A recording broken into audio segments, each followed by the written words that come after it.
warahmatullahi wabarakatuh. Kami mahasiswa Universitas Negeri Padang, Fakultas Teknik, Prodi Pendidikan Elektronika dan Elektro, kelompok 6 semester 1. Video ini dibuat untuk menyelesaikan salah satu tugas dalam mata kuliah Pendidikan Pancasila dengan dosen pengampu, Bapak Larisman MPD. Kami dari kelompok 6 terdiri dari 8 anggota yang masing-masing bekerja sama dalam memenuhi tugas dengan judul materi Implementasi Nilai-Nilai Pancasila dalam bidang IPOLEK Sesberhankam. Sebelum kami masuk ke pembahasan yang lebih lanjut, izinkan kami memperkenalkan diri terlebih dahulu.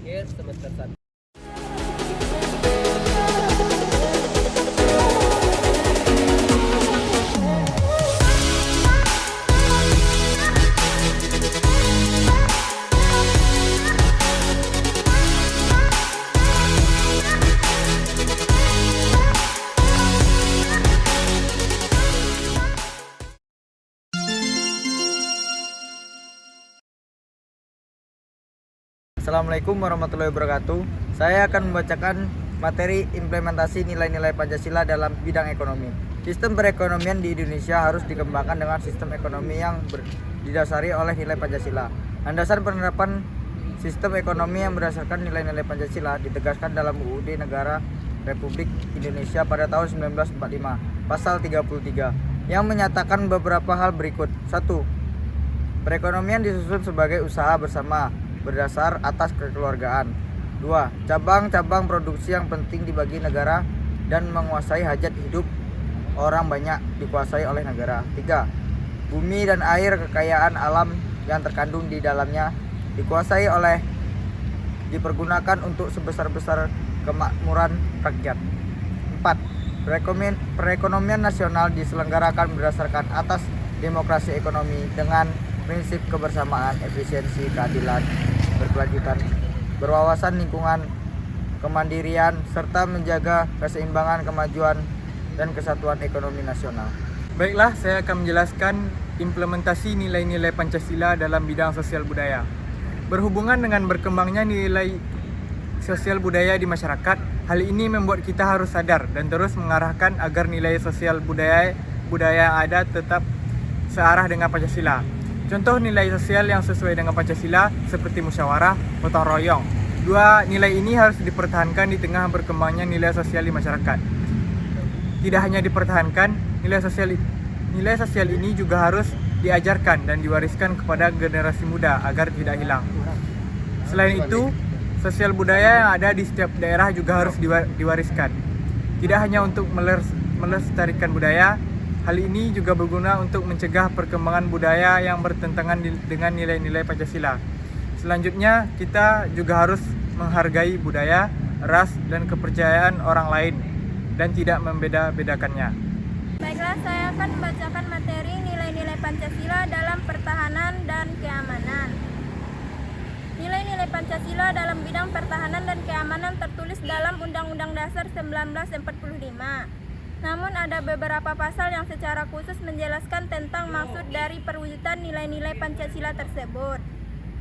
Pasal 27 ayat 3 Undang-Undang Dasar 1945 berbunyi, setiap warga negara berhak dan wajib ikut serta dalam upaya pembelaan negara. Kemudian pasal 30 ayat 1 Undang-Undang 1945 berbunyi, setiap warga negara berhak dan wajib ikut serta dalam usaha pertahanan dan keamanan negara.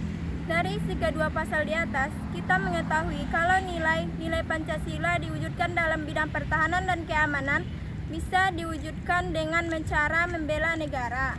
Materi selanjutnya yaitu implementasi nilai-nilai Pancasila dalam bidang politik dan hukum. 1. Pengembangan lembaga negara. Salah satu bentuk perwujudan nilai-nilai Pancasila dalam politik dan hukum adalah keberadaan lembaga-lembaga negara memiliki tugas untuk menjalankan pemerintahan negara sesuai dengan Undang-Undang 1945. Dalam praktiknya, lembaga negara juga harus dikembangkan. Perkembangan lembaga negara disesuaikan dengan kebutuhan negara di masyarakat dan di dalamnya. Di Indonesia pernah melakukan pengembangan pada lembaga negara. Ada 3 lembaga baru yang tertulis dalam amandemen Undang-Undang 1945.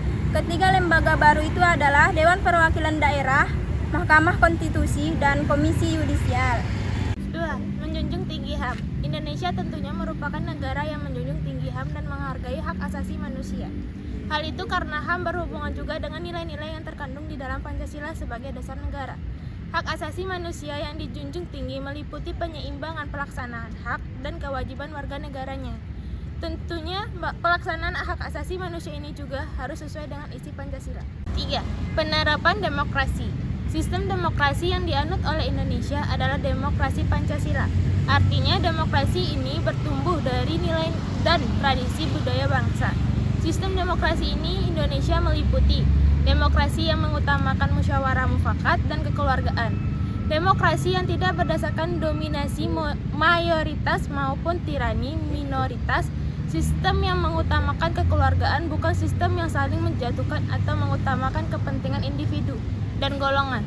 Contoh perwujudan sistem demokrasi di Indonesia adalah adanya pemilihan umum yang dilakukan untuk memilih pemimpin. 4. Penegakan hukum. Hukum nasional yang berlaku di Indonesia harus bersumber pada nilai-nilai Pancasila sebagai akar dari segala sumber hukum. Peraturan perundang-undangan yang berlaku tidak boleh bertentangan dengan nilai-nilai Pancasila. Hukum bisa boleh bertentangan dengan nilai-nilai Pancasila. Hukum bisa disusun berdasarkan norma sosial yang berlaku dalam masyarakat Indonesia maupun dari luar. Meski begitu, hukum yang akan diberlakukan harus tetap sesuai dengan nilai-nilai Pancasila. Nah, itulah penjelasan dan contoh dari perwujudan nilai-nilai Pancasila dari berbagai bidang, diantaranya ekonomi, sosial budaya, pertahanan dan keamanan, serta politik dan hukum. Tantangan implementasi nilai-nilai Pancasila. Berikut tantangan penerapan Pancasila dalam kehidupan sehari-hari. Yang pertama, munculnya paham atau pemikiran baru yang bertentangan dengan nilai-nilai dan ideologi Pancasila. Yang kedua, masuknya budaya asing yang mengikis budaya asli Indonesia. Yang ketiga, masuknya kebiasaan dan informasi yang tidak sesuai dengan nilai-nilai Pancasila. Nah, itulah peluang dan tantangan penerapan Pancasila dalam kehidupan sehari-hari. Sila pertama, ketuhanan yang Maha Esa, mengandung nilai luhur dalam kaitan dengan ketuhanan, keagamaan, keadilan, dan kenegaraan. Penerapan dalam sila pertama, Pancasila dapat dilakukan dengan menghormati setiap perbedaan, yaitu perbedaan keyakinan yang beragam antar masyarakat, membina kerukunan hidup antar masyarakat yang memiliki perbedaan agama dan keyakinan, tidak memaksakan suatu keyakinan atau agama kepada orang lain, dan menumbuhkan sikap saling toleransi antar umat beragama. Mengandung makna mengenal penghormatan terhadap orang lain walaupun setiap masyarakat memiliki perbedaan beragama. Pengimplementasian dari sila kedua ini adalah dengan cara menanamkan dan menerapkan rasa toleransi kepada orang lain, menghargai dan menghormati antar masyarakat, selalu bersikap adil terhadap setiap orang tanpa membedakannya, menghormati perbedaan antar masyarakat, menghormati harkat dan derajat manusia sebagai makhluk Tuhan yang Maha Esa, yang sama derajatnya, yang sama hak dan kewajiban asasnya. Menanamkan rasa nasionalisme dan komitmen pada eksistensi bangsa, dan yang terakhir adalah terciptanya keadilan sosial bagi seluruh rakyat Indonesia. Sila ketiga, Persatuan Indonesia. Masyarakat Indonesia diharapkan dapat menempatkan persatuan, kesatuan, serta kepentingan keselamatan bangsa dan negara di atas golongan atau pribadi. Menempatkan bangsa dan negara di atas kepentingan pribadi berarti rela dan sanggup berkorban demi bangsa dan negara yang dilandasi oleh rasa cinta tanah air dan semangat membangun rasa nasionalisme. Selalu menempatkan kepentingan bangsa dan negara lebih dari apapun. Untuk bisa menumbuhkan perilaku tersebut, maka kembangkanlah rasa kebanggaan untuk bertanah air Indonesia dalam rangka memelihara ketertiban dunia yang berdasarkan kemerdekaan dan perdamaian abadi dan keadilan sosial. Sila ketiga ini dapat diimplementasikan dengan cara menghidupkan segala perbedaan yang ada, sehingga perbedaan tersebut dapat mengarah kepada kesatuan sebagaimana semboyan negara Indonesia, yaitu Bhinneka Tunggal Ika, yang berarti walaupun berbeda-beda tapi tetap satu tujuan. Sila keempat, kerakyatan yang dipimpin oleh hikmat kebijaksanaan dalam pemusyawaratan untuk perwakilan. Kerakyatan Indonesia adalah demokrasi yang dipimpin oleh hikmat kebijaksanaan dan mufakat. Kerakyatan yang timbul karena adanya kesadaran bahwa manusia memiliki kedudukan, hak, dan kewajiban yang sama sebagai makhluk ciptaan Tuhan yang Maha Esa. Dalam sila keempat, Pancasila ini masyarakat Indonesia dapat mengimplementasikan dengan cara memuliakan, menghargai, dan menghormati orang lain tanpa membedakannya sedikit pun, selalu bersikap jujur saat adanya pemilu dan tidak saling menghina antar warga negara.